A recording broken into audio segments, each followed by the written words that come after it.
प्यारे विद्यार्थियों, मैं राजेश यादव, लेक्चरर इकोनॉमिक्स, शिक्षा विभाग हरियाणा, आज के इस प्रसारण में उप विषय निर्धनता एक चुनौती के अंतर्गत हम निम्नलिखित बिंदुओं पर चर्चा करेंगे। शहरी व ग्रामीण स्तरीय निर्धनता, सापेक्ष व निरपेक्ष निर्धनता में अंतर, निर्धनता रेखा की धारणा, निर्धनता के कारण व निवारण। मुझे पूरी उम्मीद है कि इस व्याख्यान के उपरांत आप शहरी व ग्रामीण स्तरीय निर्धनता, सापेक्ष व निरपेक्ष निर्धनता में अंतर, निर्धनता रेखा की धारणा, निर्धनता के कारण व निवारण, इन सभी बिंदुओं से पूरी तरह से परिचित हो जाएंगे।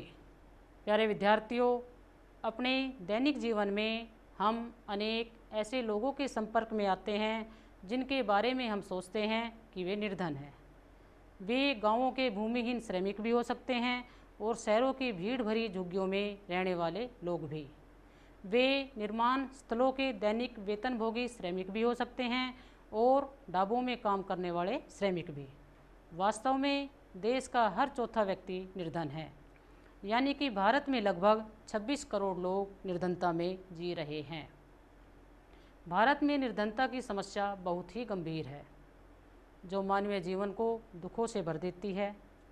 निर्धनता से ग्रस्त व्यक्ति सदैव बेचैन रहता है और हर कदम पर मुसीबतों का सामना करने से कतराता है।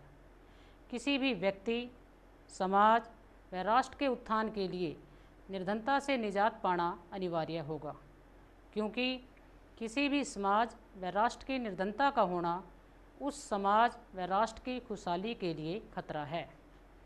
कहने को तो भारत एक कृषि प्रधान देश है, लेकिन अन्य विकासशील देशों की तुलना में भारत के पिछड़ने का मूल कारण इसकी निर्धनता है। आखिर निर्धनता का वास्तविक अर्थ क्या है? किन को हम निर्धन कहेंगे? आज इस व्याख्यान में हम निर्धनता से संबंधित पहले बताए गए सभी बिंदुओं पर चर्चा करेंगे। निर्धनता से अभिप्राय है जीवन, स्वास्थ्य तथा कार्यकुशलता के लिए न्यूनतम उपभोग आवश्यकताओं की प्राप्ति की अयोग्यता। गांव या शहर की यदि हम बात करें तो गांव व शहर में निर्धनता का स्तर भिन्न होता है, क्योंकि ग्रामीण व शहरी लोगों की न्यूनतम उपभोग की आवश्यकताएं भिन्न होती है। अपने जीवन निर्वाह के लिए गांव की बजाय शहर के लोग अधिक खर्च करते हैं। ग्रामीण व शहरी निर्धनता की अवधारणा को हम एक उदाहरण के माध्यम से स्पष्ट करते हैं। पहले हम लेते हैं शहरी निर्धनता को। शहर की निर्धनता को जानने के लिए रामशरण के परिवार का उदाहरण लेते हैं। सामने आप चित्र में देख रहे हैं, ये रामशरण के परिवार का चित्र है। परिवार में इनकी पत्नी और इनके बच्चे। आप चित्र में देख रहे हैं कि परिवार का प्रत्येक सदस्य किसी न किसी कार्य में लगा हुआ है, ताकि परिवार की मासिक आय में वृद्धि की जाए। रामशरण स्वयं भी झारखंड के रांची के निकट गेहूं के आटे की एक मिल में दैनिक श्रमिक के रूप में काम करता है। जब कभी उसे रोजगार मिलता है तो वह एक महीने में लगभग 1500 रुपये कमा लेता है, जो 6 सदस्यों के परिवार को चलाने के लिए पर्याप्त नहीं है। उसके परिवार में उसकी पत्नी और 4 बच्चे शामिल हैं। उसे गांव में अपने बूढ़े माता पिता के पास भी पैसे भेजने पड़ते हैं, क्योंकि उसके बूढ़े माता पिता उसके पास ना रहकर गांव में रहते हैं। और रामशरण शहर की भीड़ भरी बस्ती में किराए पर एक कमरे के मकान में रहता है। यह मकान ईंट और मिट्टी से बनी हुई एक काम चलाऊ झोपड़ी है। उसकी पत्नी संता देवी कुछ घरों में अंशकालिक नौकरानी का काम करती है तथा 800 रुपये कमा लेती है। वे दिन में 2 बार दाल और चावल का अल्प भोजन जुटा लेते हैं, पर यह उन सब के लिए कभी पर्याप्त नहीं होता। उसका बड़ा बेटा परिवार की आय में वृद्धि के लिए चाय की एक दुकान में एक सहायक का काम करके 300 रुपये कमा लेता है। उसकी 10 साल की बेटी छोटे बच्चों की देखभाल करती है। कोई भी बच्चा स्कूल में नहीं जाता। उसमें से प्रत्येक के पास 2 जोड़े फटे पुराने कपड़े हैं। नए कपड़े परिवार में तभी खरीदे जाते हैं जब पुराने बिल्कुल पहनने के योग्य नहीं रहते। जूते पहनना उनके लिए विलासिता है। छोटे बच्चे अल्प पोषित रहते हैं। जब वे बीमार होते हैं तो उन्हें चिकित्सा की कोई सुविधा नहीं मिलती। ग्रामीण निर्धनता। शहरी निर्धनता में हमने रामशरण के परिवार की दिनचर्या को जाना। इसी तरह से ग्रामीण निर्धनता के अंतर्गत हम लखा सिंह के परिवार का एक उदाहरण लेते हैं। सामने चित्र में आप देख रहे हैं, यह चित्र लखा सिंह के परिवार का चित्र है। इसमें उसके परिवार के सभी सदस्य, जिस प्रकार रामशरण के परिवार के सभी सदस्य किसी न किसी काम में लगे हुए थे, ठीक इसी तरह से इस चित्र में आप देख रहे हैं कि लखा सिंह के परिवार का भी प्रत्येक सदस्य किसी न किसी काम में लगा हुआ है। चित्र को देखने से लग रहा है कि इस परिवार का कोई भी बच्चा शायद स्कूल नहीं जाता। आइए देखते हैं कि लखा सिंह के परिवार की दिनचर्या क्या है और कैसी है। लखा सिंह उत्तर प्रदेश में मेरठ के पास एक गांव में रहता है। उसके परिवार के पास कोई भूमि नहीं है, इसलिए वह बड़े किसानों के लिए छोटे मोटे काम करता है।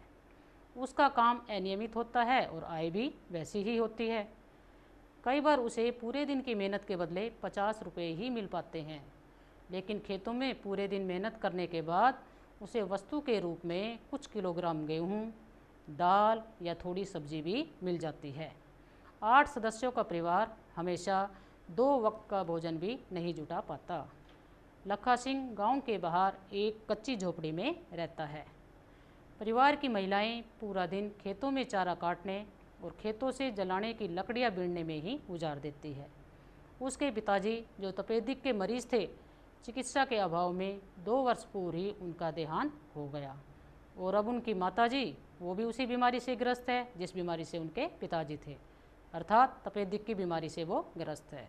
और धीरे धीरे उनका जीवन भी अब क्षीण हो रहा है, क्योंकि परिवार के पास उनकी चिकित्सा सुविधा के लिए पैसे नहीं हैं। यद्यपि गांव में एक प्राथमिक विद्यालय है, लेकिन लखा सिंह कभी भी उस विद्यालय में नहीं गए, क्योंकि 10 वर्ष की उम्र से ही उन्हें काम करना पड़ गया था। नए कपड़े खरीदना कुछ वर्षों में ही उनके लिए संभव हो पाता है। यहाँ तक कि परिवार के लिए साबुन और तेल भी विलासिता है। आपने देखा कि जहाँ हमने रामशरण के परिवार का उदाहरण लिया, वहाँ जूते पहनना उनके लिए विलासिता था, और यहाँ लखा सिंह के परिवार में साबुन और तेल विलासिता है।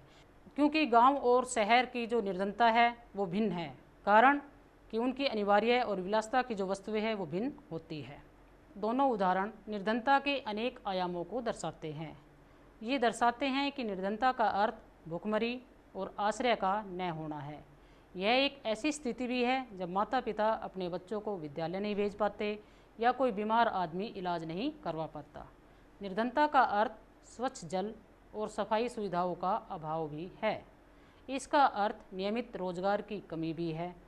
निर्धन लोग ऐसी स्थिति में रहते हैं जिसमें उनके साथ खेतों, कारखानों, सरकारी कार्यालयों, अस्पतालों, रेलवे स्टेशनों आदि स्थानों पर दुर्व्यवहार होता है। अतः स्पष्ट है कि कोई भी निर्धनता में जीना नहीं चाहता। जो निर्धनता में जी रहे हैं वो उनके लिए मजबूरी है, एक प्रकार की व्यवस्था है। भारत के करोड़ों लोगों को दयनीय निर्धनता से बाहर निकालना स्वतंत्र भारत की सबसे बड़ी चुनौतियों में से एक है। महात्मा गांधी हमेशा कहा करते थे कि भारत सही अर्थों में तभी स्वतंत्र होगा जब यहाँ का सबसे निर्धन व्यक्ति भी मानवीय व्यथा से मुक्त होगा। निर्धनता रेखा। अब हम देखते हैं कि निर्धनता रेखा क्या है। निर्धनता रेखा वह रेखा है जो प्रति व्यक्ति औसत मासिक व्यय को प्रकट करती है, जिसके द्वारा लोग अपनी न्यूनतम आवश्यकताओं को संतुष्ट कर सकते हैं। इस रेखा से नीचे लोगों को निर्धन माना जाता है। मूल आवश्यकताओं को पूर्ण करने के लिए आवश्यक वस्तुएं विभिन्न कालों एवं विभिन्न देशों में भिन्न होती है। अतः काल एवं स्थान के अनुसार निर्धनता रेखा भी भिन्न हो सकती है। प्रत्येक देश एक काल्पनिक रेखा का प्रयोग करता है, जिसे विकास एवं उसके स्वीकृत न्यूनतम सामाजिक मानदंडों के वर्तमान स्तर के अनुरूप माना जाता है। उदाहरण के लिए अमेरिका में उस आदमी को निर्धन माना जाता है जिसके पास कार नहीं है, लेकिन भारत में कार रखना विलासिता माना जाता है। सापेक्ष और निरपेक्ष निर्धनता। अब हम बात करेंगे कि सापेक्ष और निरपेक्ष निर्धनता क्या है। सापेक्ष निर्धनता। सापेक्ष निर्धनता से अभिप्राय विभिन्न वर्गों, प्रदेशों या दूसरे देशों की तुलना में पाई जाने वाली निर्धनता से है। जिस देश या वर्ग के लोगों का जीवन निर्वाह स्तर नीचा होता है, वे उच्च निर्वाह स्तर के लोगों या देश की तुलना में गरीब या सापेक्ष रूप से निर्धन माने जाते हैं। यूएनओ की रिपोर्ट के अनुसार उन देशों को सापेक्ष रूप से निर्धन माना जाएगा जिनकी प्रति व्यक्ति आय $330 के लगभग है। इसलिए भारत का निर्धन देशों में भी नीचा स्थान है। अमेरिका की प्रतिवर्ष प्रति व्यक्ति आय $34,870, जापान की $35,993 तथा स्विट्ज़रलैंड की $36,970 है। अतएव भारत निसंदेह संसार के सबसे अधिक निर्धन देशों में से एक है। विश्व बैंक द्वारा 2001 में जारी रिपोर्ट के अनुसार सामने टेबल में आप देख रहे हैं, टेबल में उन देशों के नाम हैं जो प्रतिदिन प्रति व्यक्ति $1 से कम कमा पाते हैं। कौन कौन से देश हैं?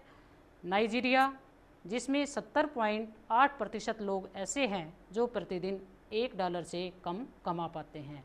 इसी प्रकार से बांग्लादेश में 36.0% लोग, भारत में 35.3%, पाकिस्तान में 17.0%, चीन में 16.6%, ब्राज़ील में 8.2%, इंडोनेशिया में 7.5% और श्रीलंका में 5.6% ऐसे लोगों की संख्या है जो प्रतिदिन $1 से कम ही कमा पाते हैं। निरपेक्ष निर्धनता। सापेक्ष निर्धनता के बाद अब हम बात कर रहे हैं निरपेक्ष निर्धनता के। निरपेक्ष निर्धनता से अभिप्राय किसी देश की आर्थिक अवस्था को ध्यान में रखते हुए निर्धनता के माप से है।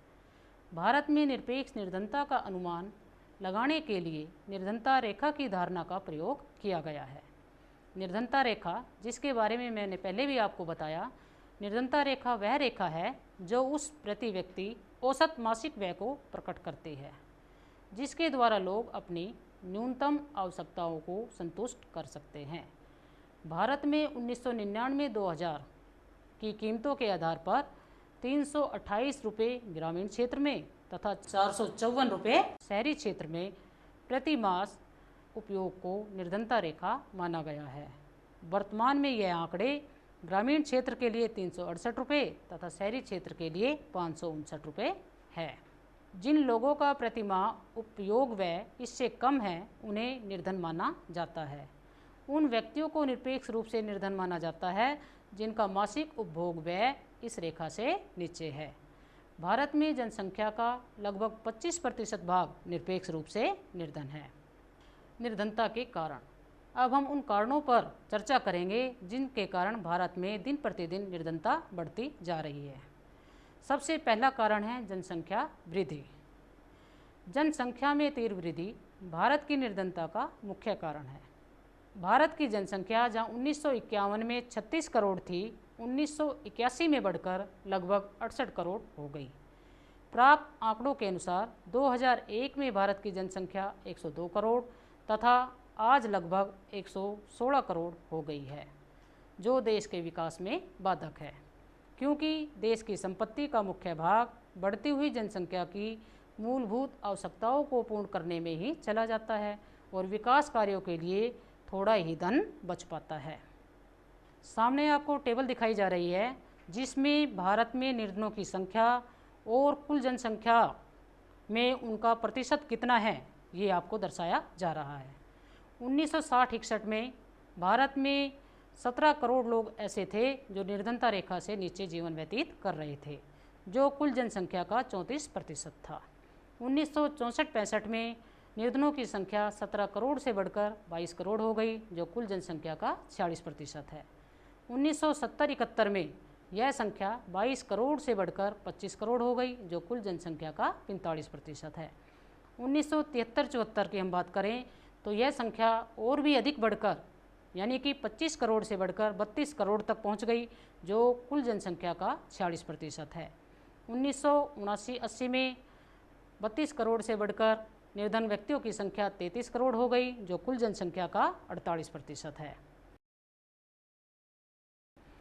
और 1986-87 में यह संख्या थोड़ी सी कम हुई, यानी कि 27 करोड़, जो कुल जनसंख्या का 34% है। लेकिन 87-88 में यह संख्या फिर से बढ़कर 27 करोड़ से 31 करोड़ तक पहुंच गई, जो कुल जनसंख्या का 39.3% है। 1993-94 में भारत में 32 करोड़ लोग ऐसे थे जो निर्धनता रेखा से नीचे जीवन व्यतीत कर रहे थे, जो कुल जनसंख्या का 36% है।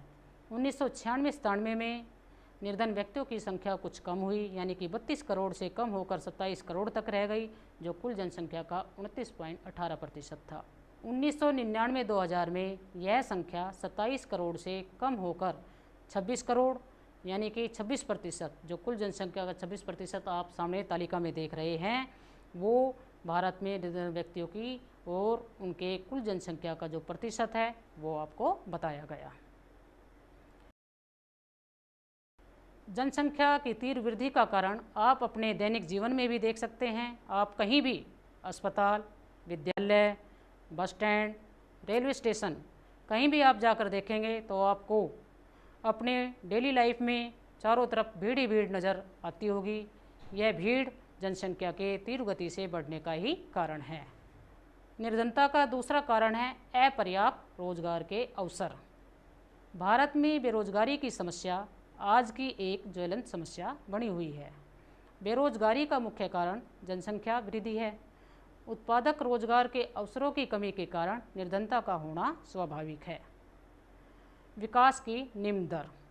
भारत में गरीबी का एक मुख्य कारण विकास की निम्न दर भी रहा है। पहली पंचवर्षीय योजनाओं में विकास की दर 3.5% रही है।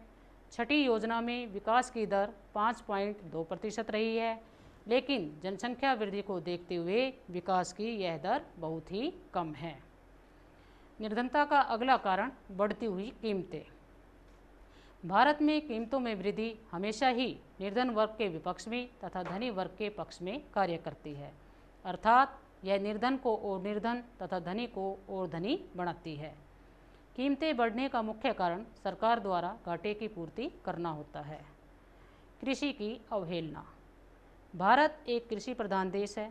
लगभग जनसंख्या का 70% भाग कृषि पर निर्भर करता है, परंतु पंचवर्षीय योजनाओं के दौरान कृषि विकास की तरफ इतना ध्यान नहीं दिया गया जितना देश के विकास को दृष्टिगत करते हुए दिया जाना चाहिए था।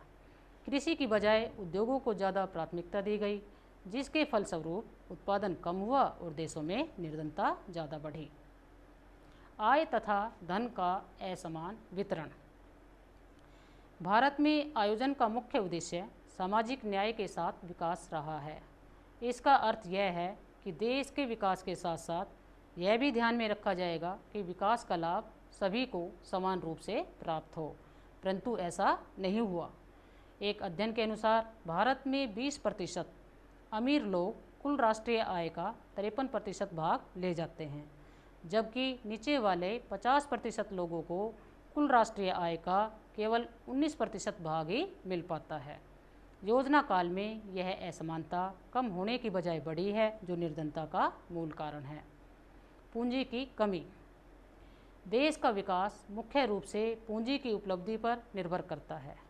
पूंजी की कमी आर्थिक विकास में मुख्य बाधा है।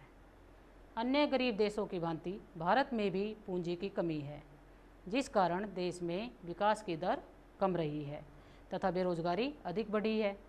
पूंजी की कमी कीमतों में वृद्धि का कारण भी रही है और इससे निर्धनता अधिक बढ़ी है। प्राकृतिक साधनों का अपूर्ण प्रयोग। प्रकृति भारत पर पूरी तरह से मेहरबान है, अर्थात भारत में प्राकृतिक साधनों की कोई कमी नहीं है, परंतु पूंजी तथा तकनीकी ज्ञान की कमी के कारण हम इन उपलब्ध साधनों का पूरा प्रयोग करने में असमर्थ रहे हैं, जिसके कारण विकास की दर भी निम्न रही है। श्री के.टी. शाह का कथन है कि भारत एक धनी देश है, किंतु भारतवासी निर्धन हैं। निर्धनता को दूर करने के लिए बनाए गए कार्यक्रमों की असफलता। निर्धनता के फैलाने में या निर्धनता उत्पन्न होने में निर्धनता को दूर बनाए जाने वाले जितने भी कार्यक्रम हैं, उनकी असफलता भी अहम भूमिका निभाती है। सरकार द्वारा समय समय पर गरीबी दूर करने के लिए कई कार्यक्रम शुरू किए गए, जैसे न्यूनतम आवश्यकता कार्यक्रम, समेकित यानी कि समन्वित ग्राम विकास कार्यक्रम, राष्ट्रीय ग्राम रोजगार कार्यक्रम और 20 सूत्रीय आर्थिक कार्यक्रम।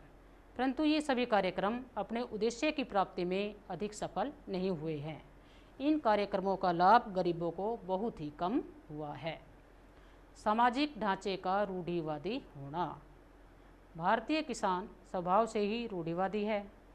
वह उन सभी परंपराओं को तोड़ने के लिए तैयार नहीं है जो विकास के कार्य में बाधक है। उनका कहना है कि जो भाग्य में लिखा है उतना ही मिलेगा।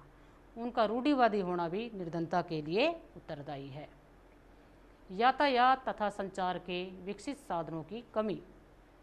भारत जैसे विशाल देश में यातायात तथा संचार के साधनों का इसके आकार के अनुरूप विकास नहीं हुआ है। गांव में तो इन साधनों की बहुत कमी है।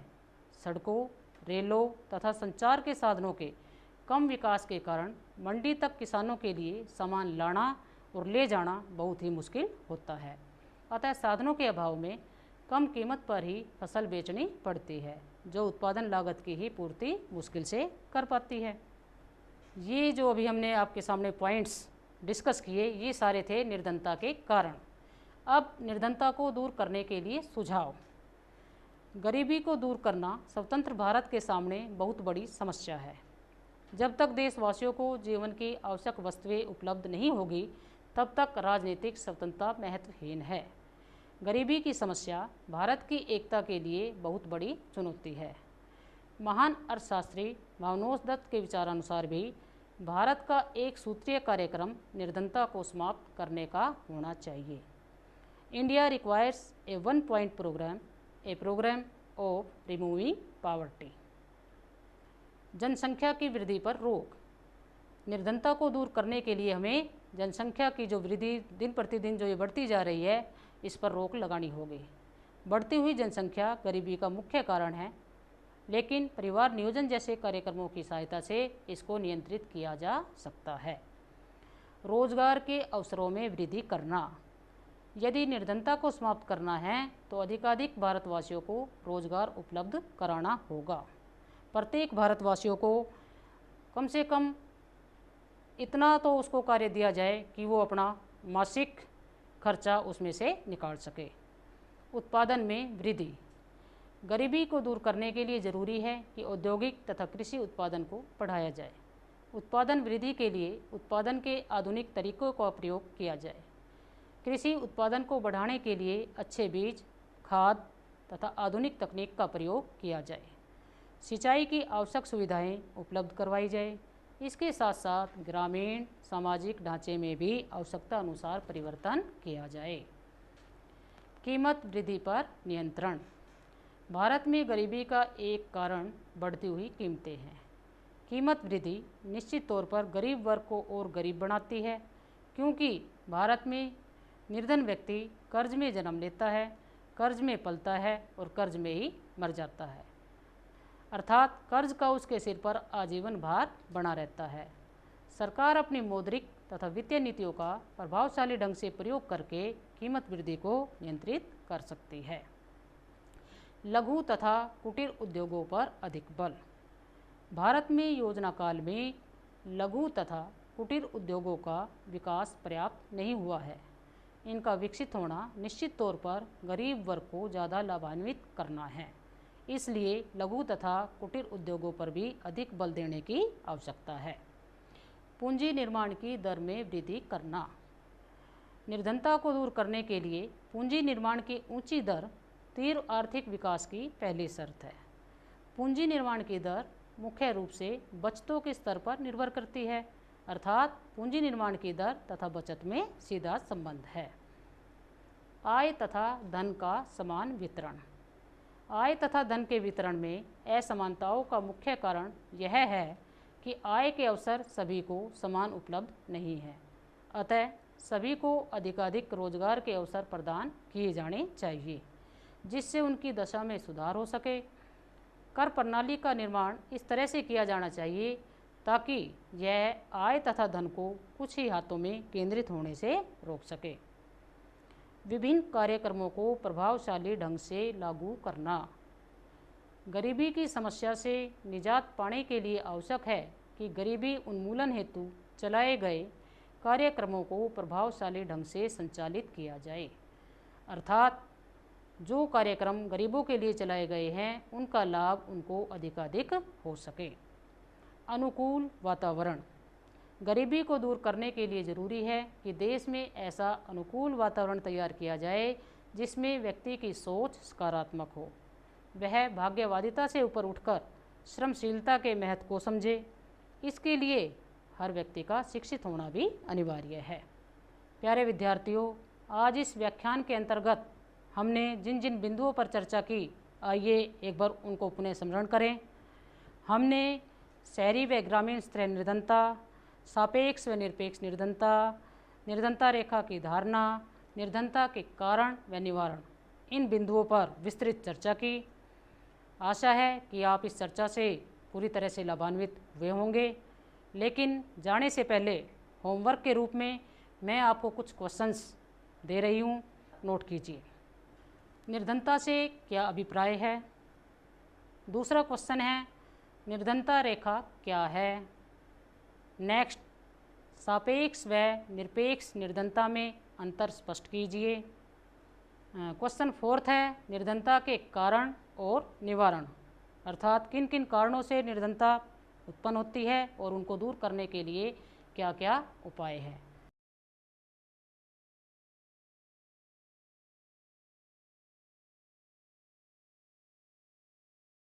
तो ये 4 क्वेश्चंस मैंने आपको नोट करवाए, ये आपने घर से करके लाने होंगे। आज की चर्चा यहीं समाप्त होती है। धन्यवाद। जय हिंद।